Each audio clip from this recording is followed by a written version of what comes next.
Let's talk about Claudia Jordan, Armand Wiggins. I'm sorry. I don't really watch Armand Wiggins, and I know he probably watches me because everybody watches me on the low to steal my content. Every YouTuber has to say that because we all think that because we all talking about the same. How you lose your job on your day off? All these three black individuals had to do was show up from anywhere in the world on camera.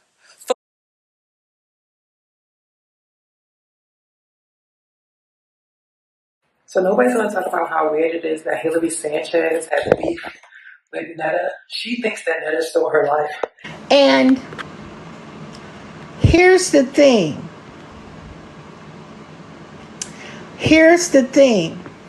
These two did not even have money to get back home the way they came. Never went to the BET door. We never went to the BET door. We never was out begging for drinks.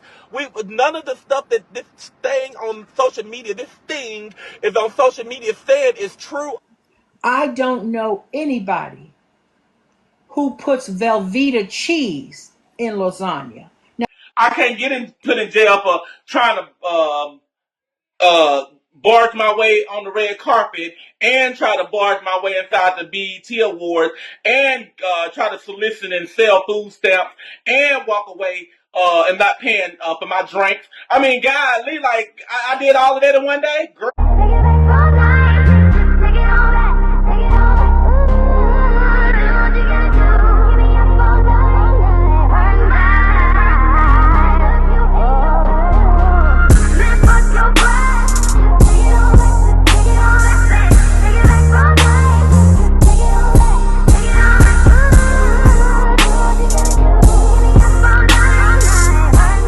Saying Rihanna is just trolling to get people to buy products, but at the same time I'm saying Rihanna is just trolling to buy products. I have been a fan since Rihanna, since she first came out. We're around the same age, and I noticed I have never seen Rihanna's real hair, like completely her hair, until the day when she decides to sell products.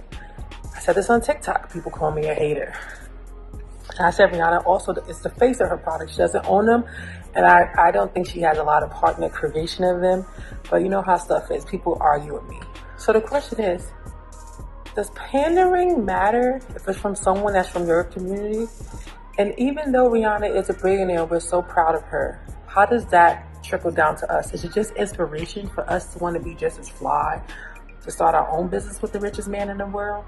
Or it's just an opportunity that someone saw and took it and put her into the spotlight? Let's look at it. And tell me the last time you saw Rihanna hair completely real, like it is, like, and that one time she ever did it, maybe twice. And I don't like to be played, but it seems like y'all like to be played. And this is not an attack at Rihanna. It's just a question. Is branding and marketing strategies towards us acceptable when it's from people who look like us, even though they're not 100% of the company?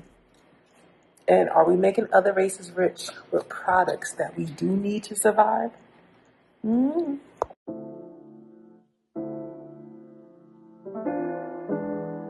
The issue about Tyla being black is a bigger issue than most people like to accept. Tyla's just knocking it off talking about South Africa. South Africa, this is not South Africa, this is America. We have a huge history of slavery here that South Africa must have forgotten because they never sent for us if we're from there in the first place, right? So Taylor's saying that she is mixed heritage and in her country she'll be considered colored. Here, that is an offensive word, and it goes back to slavery and segregation and issues. But this is not Taylor's problem. Taylor's problem is not answering the question right. And I think this may have messed up her career a little bit, but at the same time, we're giving artists like Taylor, Ice Spice so much chances. And 10 years ago, you had to come out the gate and just be ready. And it was one chance, and that was it. Look at Papoose. Look at Remy Ma. Foxy Brown. Etc. So is Taylor black? Now, during slavery, black people wouldn't consider house slaves black. They would consider them lighted in a paper bag, but white people do consider it black. Now, if we saw Taylor walking down the street, would I see Taylor's face in the hood? Yes, mixed people are mixed people. That's what Taylor is, and that's what she is. The issue with Taylor becomes the fact that she doesn't want to say I'm mixed. She doesn't want to put titles on it, but you have to in this world where everything is a title. And I think they did this purposely to push her career off when she only really had one good song. to me, make me sweat. And at the same time, is Taylor too young looking and sounding to be talking about make me sweat, make me water? It sounds highly inappropriate. When I look at Taylor, I don't think of a girl having wild, passionate.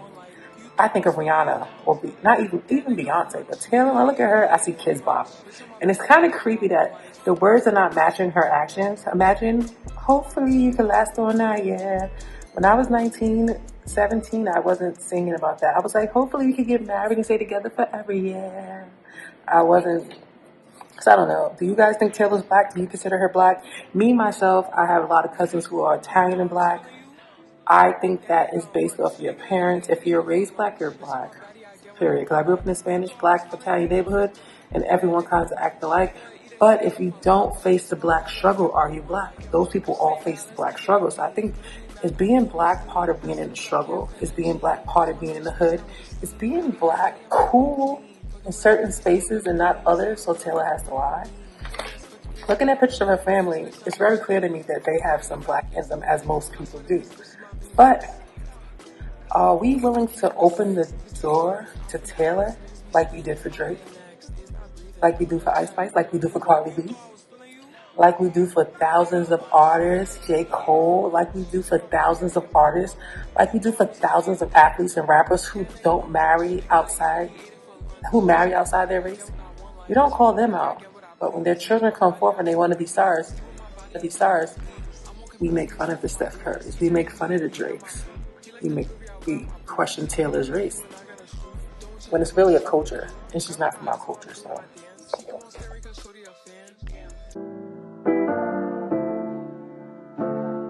I've been doing some digging on Ruby Rose, and I feel like Ruby Rose was a victim of the industry.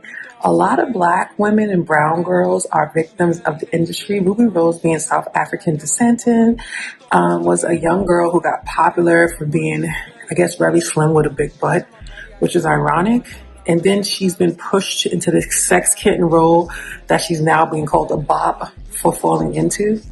She did take typical sex industry bop kind of pathway with like video girl, vixen, now the OnlyFans, now the fake relationships, India love, the game all over again. And this happens over and over and over. My question to you though is, do we see brown women as victims? Because if Ruby Rose was Azealia Banks, we want to save her from T.I. We got her away from T.I. As soon as she went international, we pulled her away. But why are we leaving Ruby Rose to be in the slums of the urban market forever when she has the potential to do more? Like, the girl could rap, she's a businesswoman, and she is an OnlyFans model. But I think that she could do more.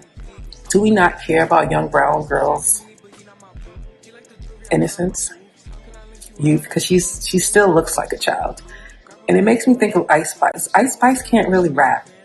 The only talent Ice Spice has is bending over and twerking. And yet, she's famous. So do you guys think Ruby Rose is a victim of the industry? Or do brown women not get justice until they become superheads and write books? And then we just laugh at their pain and just call them bops forever, while girls, like all the girls in the Me Too movement and the Disney shows, get whole documentaries. Do we just wait 40 years for another R. Kelly, Diddy thing to happen again? Do black people not care about their little girls and little boys? Doesn't seem so.